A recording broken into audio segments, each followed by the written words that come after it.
And so, as Tony lie dead in a ditch, my story continues. This is part 2 of the Gustavo Files, an AI dungeon story read by AI characters. You can find a playlist with the other parts and the editor of these videos, Chanel, in the description below. And make sure to scrap you motherfuckers!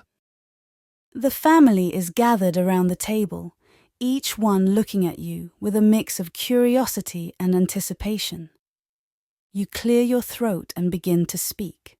You say, would anyone like to start? One of your cousins, Jimmy, raises his hand. You smile, taking a seat at the head of the table. You say, go on, Jimbo. So we all know about Tony's little misstep. Jimmy begins, his voice shaking slightly. But I think we can use this to our advantage. Why don't we take his idea to open up legal business in the EU and make it happen ourselves?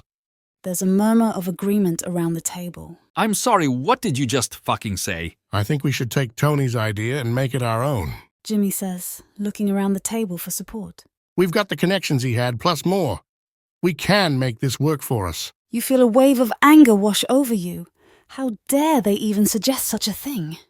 Jimmy, for the sake of the blood we share, I'll give you one chance to take that back. No, I mean it, boss, Jimmy stammers. We can make this work for us. We just need your guidance. You narrow your eyes at Jimmy, contemplating your next move. On one hand, he might be onto something. On the other hand, he's clearly trying to usurp your power. You say, Jimmy, you're absolutely right. With my idea to do legal business in the EU, whose credit belongs only to me, we can move forward without Tony and his ideas. The room falls silent as you speak. Everyone is looking at you, waiting for your next move.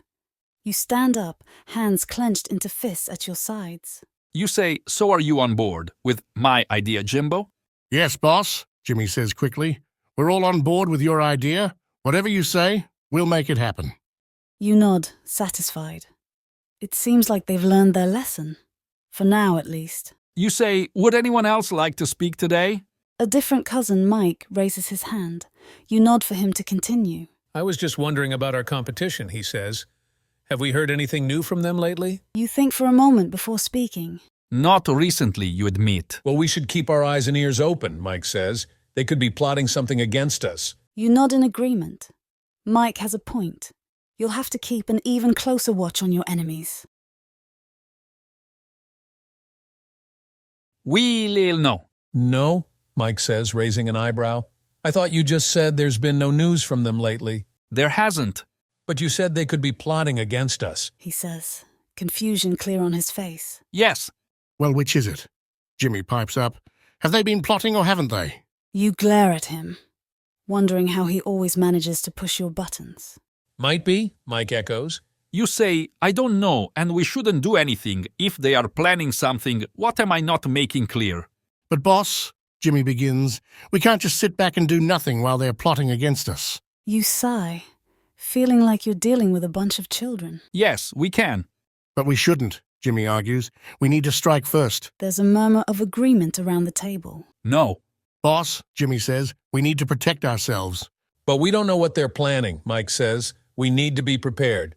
I don't think so. We're not doing anything, you say firmly. If they're planning something, let them. We'll be ready for them when they make their move. Now, if there's nothing else, this meeting is adjourned. The room falls silent as everyone files out, still looking unsure but willing to follow your lead. You see what Mike is doing. As the last of them leaves, you turn to Mike. You and your damn paranoia, you growl. What's gotten into you? Mike shrugs. Just looking out for the family, he says. But there's a glint in his eye that tells you he's up to something. I challenge you to a dance-off. A what? Mike laughs. You're serious, right? All right then, Mike says, grinning. I accept. You both take your positions, ready for the dance-off. You say, the rules are simple. Whoever can dance for the longest to death by Glamour by Toby Fox on repeat wins. Mike nods. Sounds like a plan, he says. Let's do this. And so, the dance-off begins. Oh, yes. You levitate into the air while demon hipster ladies are summoned as backup dancers, doing the Egyptian pharaoh dance the whole time. You then wait on Mike's move. As the dance-off continues, you and Mike move in perfect sync. The demon hipster ladies throwing in a few high kicks and twirls. You can feel the adrenaline pumping through your veins as you twirl and spin, the music playing in your ear. Mike moves with grace and elegance, his body moving in perfect rhythm with you. You dance with fervor because you realize that by agreeing to a dance-off, you accidentally formed a contract that summoned demon hipster chicks into this dimension, and you know they will eat the loser. As the dance continues, you and Mike move with such passion and skill that you can't help but lose yourself in the moment. The demon hipster ladies perform their best moves, their bodies moving in perfect unison with yours and mine. You can feel the energy building, the music pounding through your veins. You begin to get tired and hope you can outlast Mike. As the dance continues, you feel yourself starting to tire. The repetitive beat of the music and the energy of the demon hipster ladies is starting to take a toll on you. You try to keep up the pace, but it's becoming increasingly difficult. Mike, however, seems to be in his element, his body moving with ease and grace. You do a triple backflip and roundhouse kick Mike in the face. As you do your triple backflip, you feel the demon hipster ladies shift into their true form. They lunge towards you with their sharp claws, but you manage to dodge them with ease. You then roundhouse kick Mike in the face, sending him flying backwards. He crashes into a nearby wall, dazed and disoriented. You say, I have won! Dinner is served, ladies.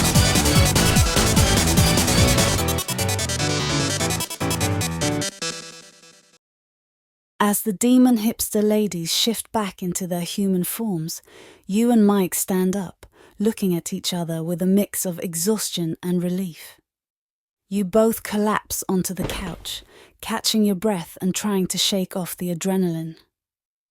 As you catch your breath, you notice that the demon hipster ladies are staring at you with a mix of admiration and curiosity.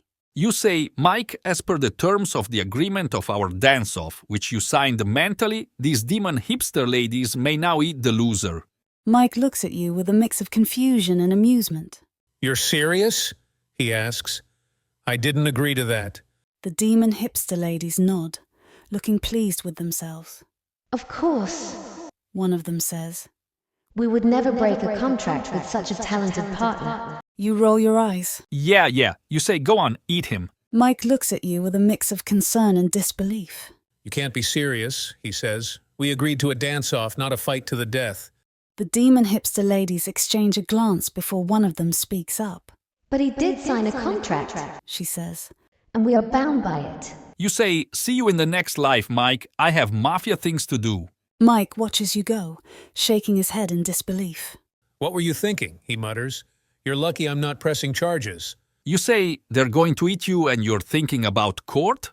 Mike laughs. I think I'm going to need some time to process this one. You roll your eyes. Sure, whatever. Just remember, I always win.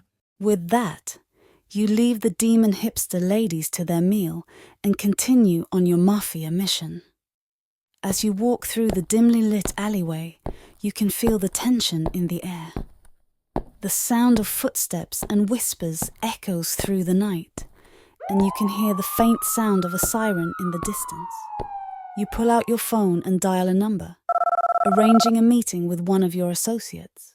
The conversation is short and to the point, and you make your way to a nearby warehouse where your contact awaits. As you arrive, you see him standing outside, smoking a cigarette and keeping an eye on the door. You approach him, and he greets you with a nod. What's the plan? He asks. You say, the demon hipster ladies got hungry. I had to feed them Mike this time. We're gonna need a cleanup crew for whatever is left of Mike in the alleyway behind the base.